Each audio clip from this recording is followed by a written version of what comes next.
Class 10th का trigonometry का exercise 8.1 number का पहला क्वेश्चन है। ट्रायंगल ए बी सी में जिसका कोण बी समकोण है, A B equal to 24 centimetre और B C equal to 7 centimetre. निम्नलिखित का मान ज्ञात कीजिए। Sine A comma cos A, sine C comma cos C, इन चारों की वैल्यू हमें फाइंड आउट करना है। क्वेश्चन हमें आपके सामने लिख दिया है। तो ए बी की वैल्यू जो दिया है वो 24 सेंटीमीटर दिया है, बी सी की वैल्यू 7 सेंटीमीटर दिया है। कोण बी समकोण है। एक कंडीशन पहले ये दिया कि कोण बी जो है वो आपका समकोण है। ए मीन्स ये एक क्या है, राइट एंगल ट्रायंगल है। मीन्स कोण बी की वैल्यू जो है वो 90 डिग्री है। पॉइंट बी को हम यहाँ इसलिए डिनोट करेंगे क्योंकि ये 90 डिग्री है। अब ए और सी को हम कहीं भी डिनोट कर देंगे, रिप्रेजेंट कर देंगे। ए और सी को यहाँ पे मैंने दिखा दिया। तो अब ए बी की वैल्यू जो दिया है वो कितना है, 24 सेंटीमीटर। तो ये क्या है हमारा 24 सेंटीमीटर है यहाँ से यहाँ तक का। और बी सी की वैल्यू जो दिया है वो 7 सेंटीमीटर है, ये देखो। तो यहाँ से यहाँ तक का 7 सेंटीमीटर। हम सबसे पहले फाइंड आउट करेंगे साइन ए की वैल्यू। साइन ए की वैल्यू फाइंड आउट करने के लिए मीन्स ये एंगल की वैल्यू क्या है, वो इस पॉइंट से डिनोट कर दे रहा है। तो साइन ए की वैल्यू होगा लंब बटे कर्ण, means B C upon A C. तो ए सी की वैल्यू हमें फाइंड आउट नहीं है, तो हम सबसे पहले ए सी फाइंड करेंगे। तो पाइथागोरस थ्योरम का यूज करेंगे। पाइथागोरस थ्योरम का यूज करने के लिए हम जानते हैं कि लंब का वर्ग प्लस आधार का वर्ग इज इक्वल टू कर्ण का वर्ग। आइए हम इसको यहाँ पे लिख देते हैं। लंब का वर्ग इक्वल प्लस आधार का वर्ग इज इक्वल टू कर्ण का वर्ग। लंब की वैल्यू दिया है 7 सेंटीमीटर, 7 की स्क्वायर प्लस आधार की वैल्यू 24 सेंटीमीटर।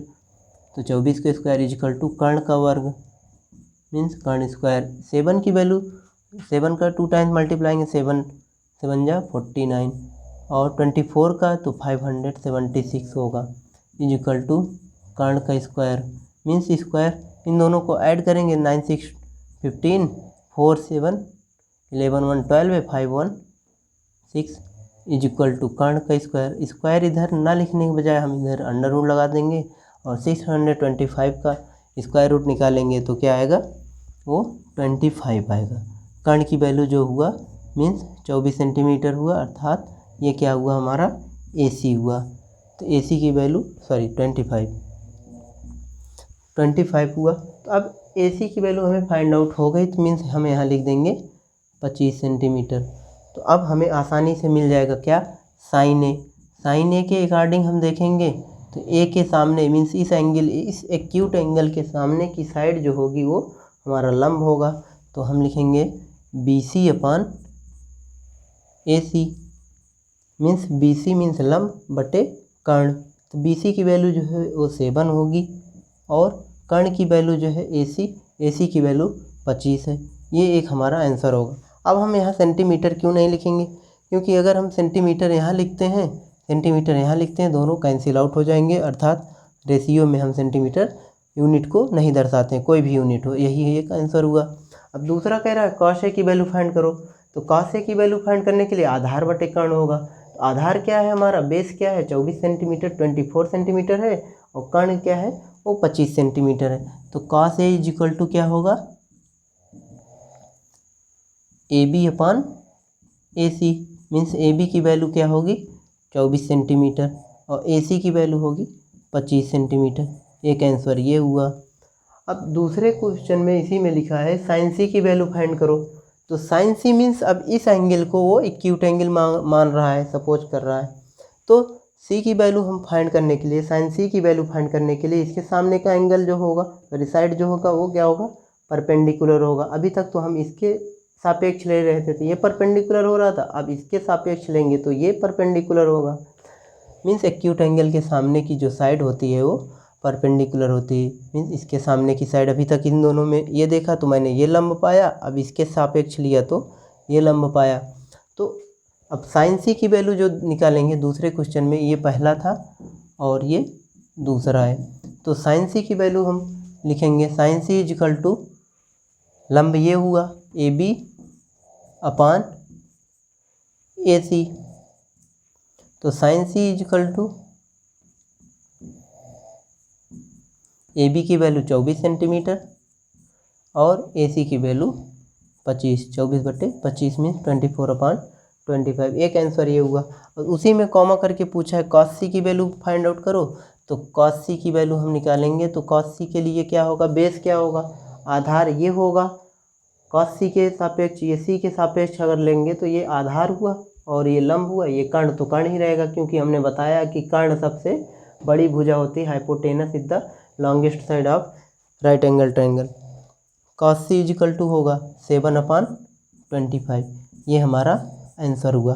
नेक्स्ट क्वेश्चन है, ट्रायंगल एक दिया है जिसमें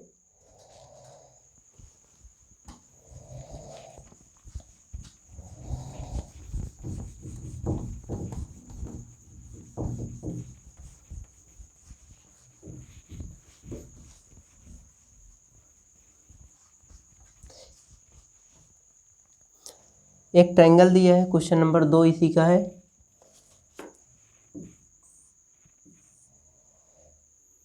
this is point Q, this is P, this is R। दिया है कि आकृति में tan P minus cot R का वैल्यू फाइंड करो। Means tan P minus cot R का वैल्यू क्या होगा ये बताओ। तो हम अभी तक बताए थे कि tan थीटा या tan P या कुछ भी हो तो इस एंगल के सापेक्ष इसका टेंजेंट, इसका कॉट, इसका अपोजिट कॉट होता है। तो उसकी वैल्यू में सब्ट्रैक्ट करके हम बताएंगे क्या होगा। तो इस आकृति में दिया था कि जो हमारा हाइपोटेनस है वो 13 सेंटीमीटर है और PQ की वैल्यू जो दिया है वो 12 सेंटीमीटर है। तो इसमें सबसे पहले हम बेस निकालेंगे या इस साइड को RQ की वैल्यू निकालेंगे। तो हम RQ की वैल्यू फाइंड करने के लिए तो 90 डिग्री का एंगल दिख रहा है, ये 90 डिग्री है। तो इसके सामने का ये 13 हुआ, हाइपोटेनस हुआ। तो ये सपोज परपेंडिकुलर है तो ये बेस होगा ही। अगर बेस ये है तो लंब का वर्ग हम इस फार्मूले के सापेक्ष के सहारे से हम निकालेंगे आधार की वैल्यू। लंब का वर्ग प्लस आधार का वर्ग इक्वल टू कर्ण का वर्ग। लंब का वर्ग क्या होगा, 12 का वर्ग 12 का स्क्वायर, प्लस आधार का वर्ग क्या होगा नहीं पता तो RQ का स्क्वायर लिख देंगे इक्वल टू कर्ण की वैल्यू क्या है 13 का स्क्वायर। 12 का स्क्वायर 144 होता है, RQ का स्क्वायर नहीं पता इक्वल टू 169। RQ का स्क्वायर इक्वल टू लिखेंगे 169 माइनस 144। RQ की वैल्यू जो आएगी वो हमारी क्या होगी, अंडर रूट में 25, 9 में से 4 गए 5, 6 में से 4 गए 2, 1 में से 1 गए 0। RQ की वैल्यू जो होगी वो हमारी 5 होगी। ये 5 सेंटीमीटर हो गया। मीन्स RQ की वैल्यू हमें मिल गई क्या, 5 सेंटीमीटर। अब हम फाइंड आउट करेंगे tan P की वैल्यू। तो tan P मीन्स ये न्यून कोण मान रहा है। P के सामने का एंगल जो होगा, सॉरी साइड जो होगा वो लंब होगा। तो ये हमारा क्या हुआ, लंब, और ये हुआ आधार। तो tan P की वैल्यू हम लिखेंगे यहाँ पे tan P is equal to लंब ये हुआ हमारा RQ अपान QP या PQ।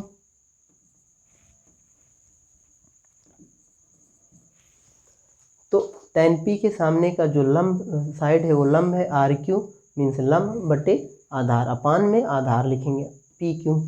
अब tan P की वैल्यू जो आ रही है हमारी वो 5/12 आएगी, यानी RQ की वैल्यू हम फाइंड आउट कर ही लिए हैं। ये 5 लिख दिया, PQ की वैल्यू पहले से फाइंड थी तो ये हमारा tan P की वैल्यू हुआ। और cot R की वैल्यू क्या लिखेंगे, cot R की पहले cot का मतलब समझेंगे क्या होता है। cot tan का जस्ट अपोजिट ही cot होता है। tan का जो रेशियो होता है उसी का जस्ट उल्टा cot का रेशियो होता है। tan का रेशियो जैसे लिखेंगे लंब बटे आधार, तो cot का रेशियो होगा आधार बटे लंब, tan का जस्ट उल्टा। तो हम यहाँ पे लिखेंगे cot R is equal to आधार बटे लंब। R के सामने की साइड जो होगी वो लंब होगी, तो R एंगल और Q angle means 90 degree angle जिस पे बेस है वो हमारा क्या होगा, आधार होगा, यानी ये हमारा क्या हुआ, आधार हुआ काट आर के अकॉर्डिंग। तो cot R is equal to R Q upon लंब क्या हुआ, ये हुआ। तो आधार बटे लंब हम इसमें लिखेंगे तो पहले आर क्यू लिखेंगे और लंब क्या हुआ पी क्यू। तो ये हमारा ये हुआ, आर क्यू की वैल्यू हमें फाइंड आउट कर ही लिया है, तो ये लिखा है 5/12। इन दोनों का सब्ट्रैक्ट करेंगे, क्वेश्चन में वही पूछा है tan p minus cot r। तो tan p की वैल्यू जो आया था 5/12 आया था,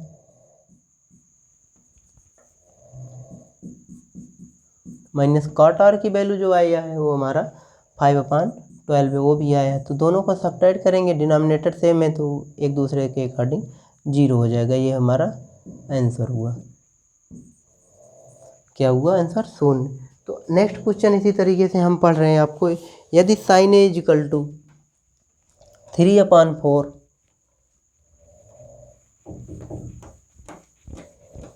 एक minute,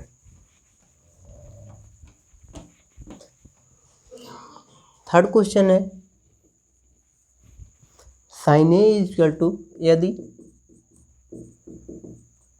sign A equal to 3/4 comma तो कॉस ए और tan ए की वैल्यू का मान बताओ।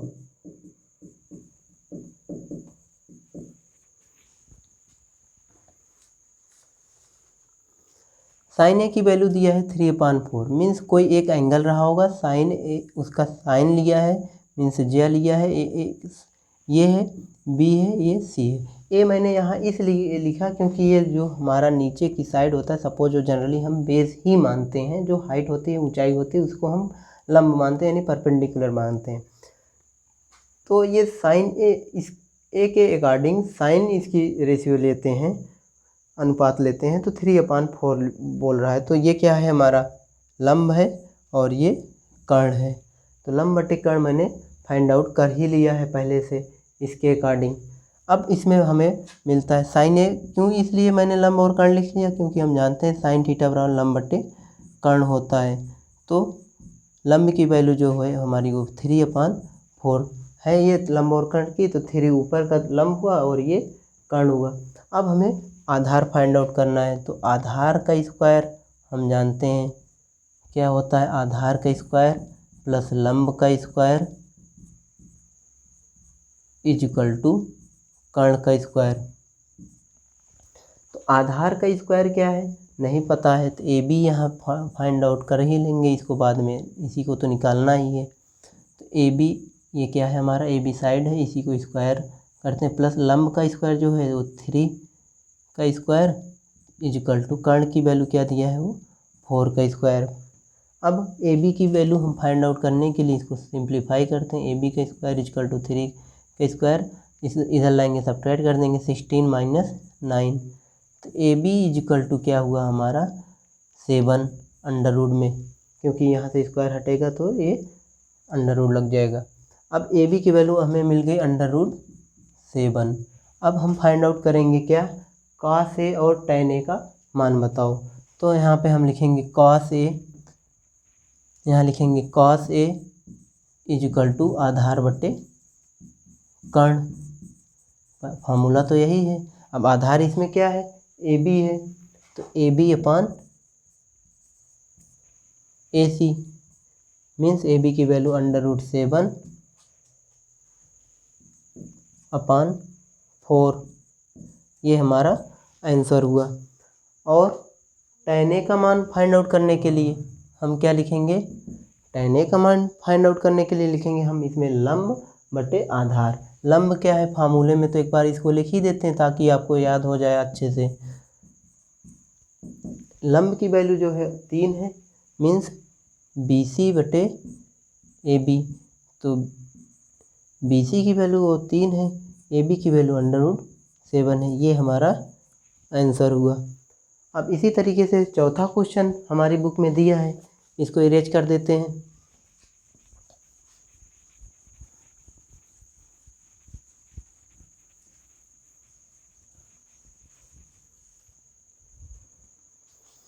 चौथा क्वेश्चन लिखा है यदि 15 cot A इजिकल टू 8 हो तो साइन ए और सेक ए का मान ज्ञात कीजिए। मीन्स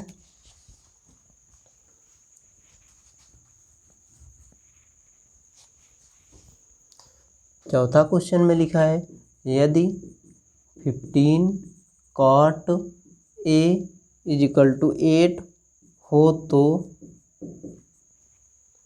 साइन ए और सेक ए का मान ज्ञात कीजिए।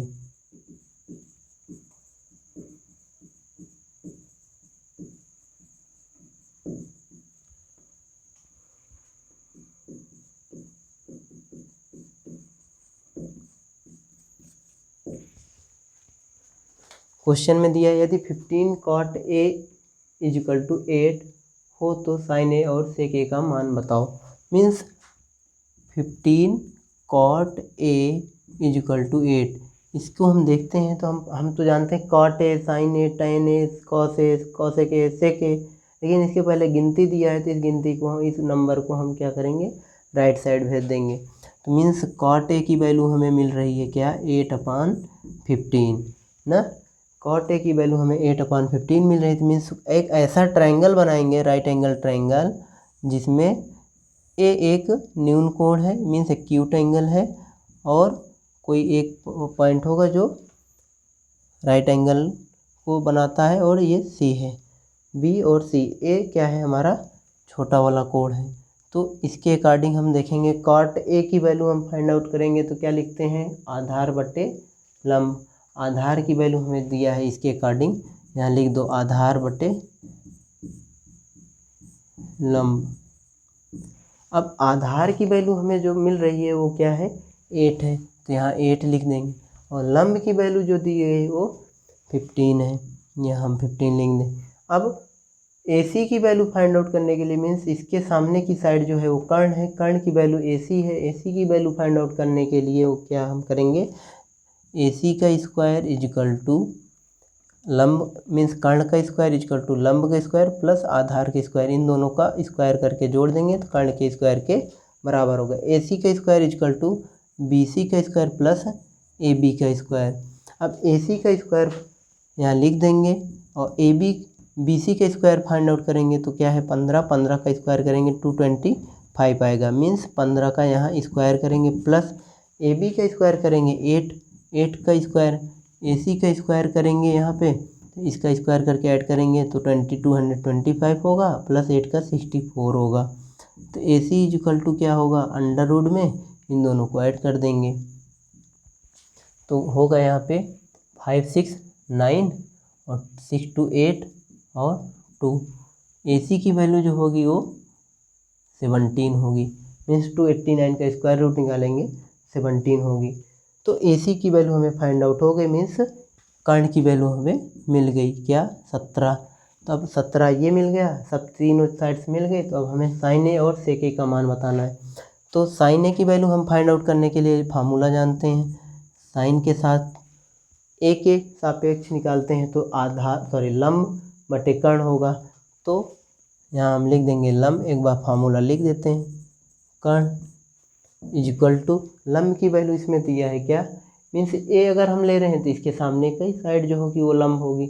लंब क्या है, BC की वैल्यू जो दिया है वो 15 बटे कर्ण की वैल्यू 17। ये एक आंसर हुआ हमारा। और इसी में पूछा है सेक ए का मान बताओ। तो सेक ए की वैल्यू हम फाइंड आउट करने के लिए क्या करेंगे, सेक ए की वैल्यू फाइंड आउट करने के लिए जो कॉस का उल्टा होता है उसी को अपोजिट हम क्या बोलते हैं, सेक ए।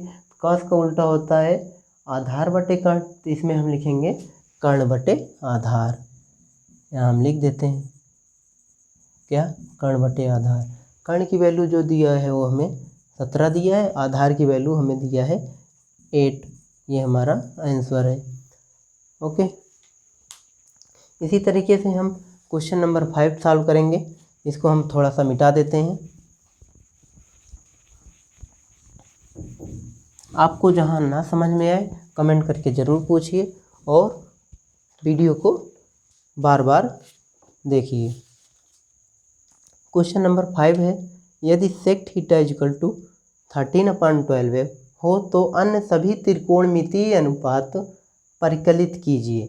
मीन्स 5 नंबर वाला क्वेश्चन दिया है कि यदि सेक थीटा इक्वल टू 13/12 हो तो अन्य सभी त्रिकोणमितीय अनुपात परिकलित कीजिए।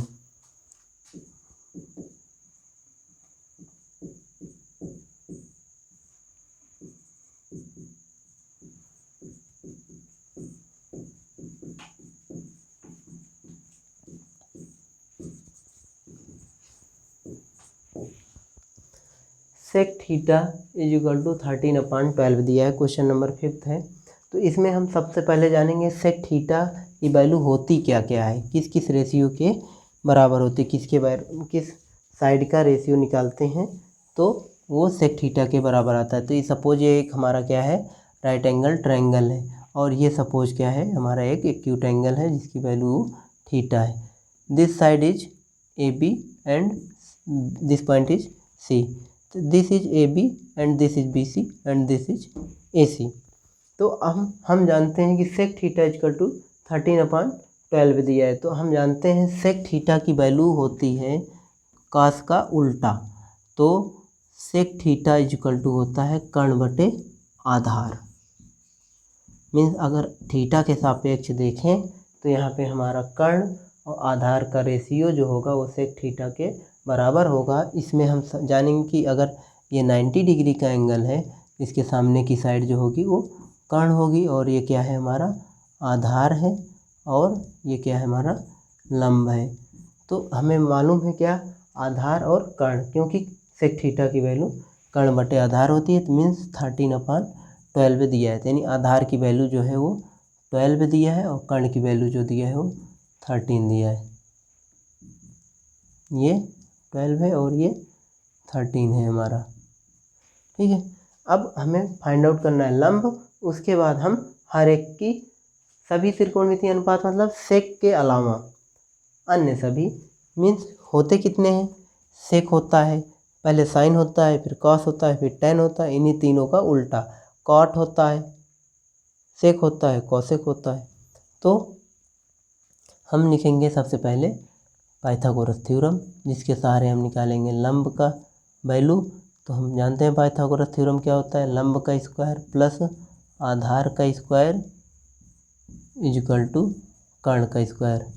मीन्स परपेंडिकुलर के स्क्वायर प्लस बेस के square is equal to hypotenuse के स्क्वायर। इसमें परपेंडिकुलर क्या है, इस थीटा के सामने वाली साइड, मीन्स एक्यूट एंगल के सामने वाली अपोजिट वाली साइड, मीन्स BC का स्क्वायर, और इसमें प्लस आधार क्या है, बेस क्या है, AB है। थीटा और 90 डिग्री जिस साइड पर होते हैं उसी को हम क्या कहते हैं, आधार कहते हैं।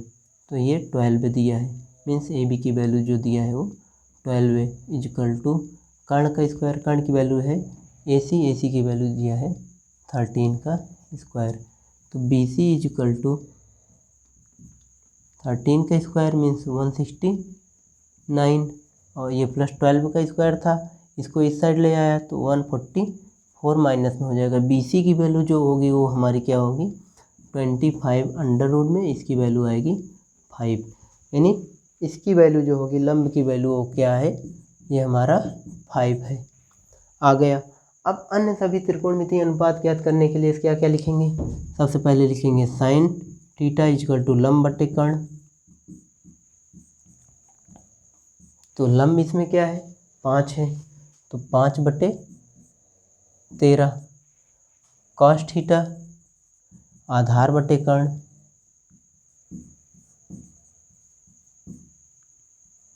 आधार की वैल्यू इसमें क्या है, 12 है, कर्ण की वैल्यू 13 है।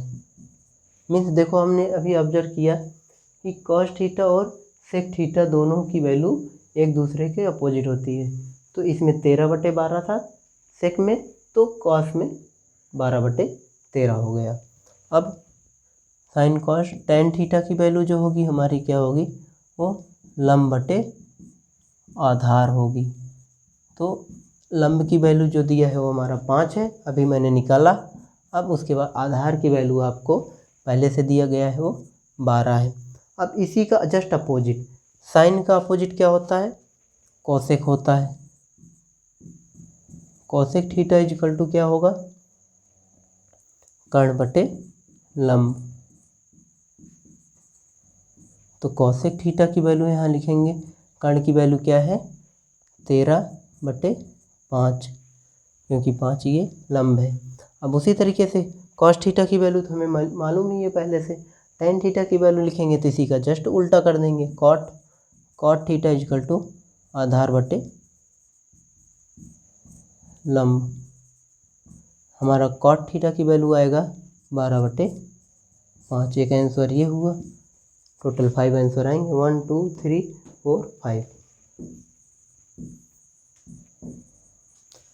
ओके, बाकी 6वीं 7वीं 8वीं आगे की सवाल जो होगी वो हम नेक्स्ट वीडियो में आपको बताएंगे।